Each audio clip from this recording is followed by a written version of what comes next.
Hello, it's Emma Green here, the Tennis Elbow Queen, and the question I'm going to answer today is, how do you know if you've got tennis elbow or tendinitis?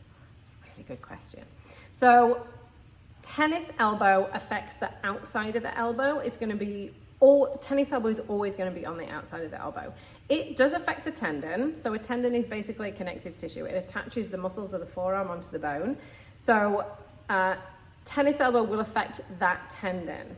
Now, tendinitis, obviously, there are tendons all over your body. You can have a tendinitis in any of those tendons. If it is in the one on the outside of the elbow, then you might have tendinitis and tennis elbow.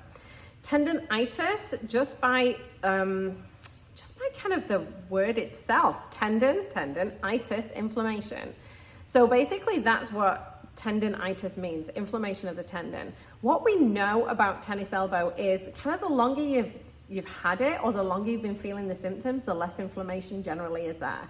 Now, you can always have an acute flare on top of it. Say you were moving house and you were packing boxes and lifting boxes, and all of a sudden it really flares up.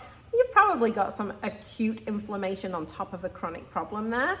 But generally, if it is sort of niggling on for ages and ages and ages, less and less inflammation is going to be there. So tendinitis is not really a word that we use so much anymore now that we know more about this pathology and we know there's not a huge amount of inflammation generally there. So tendinosis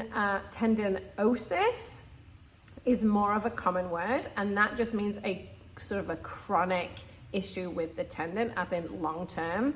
Or tendinopathy is really a nice umbrella term. That basically means that tendon, obviously the tendon, opathy is like there's some kind of pathology going on with the tendon.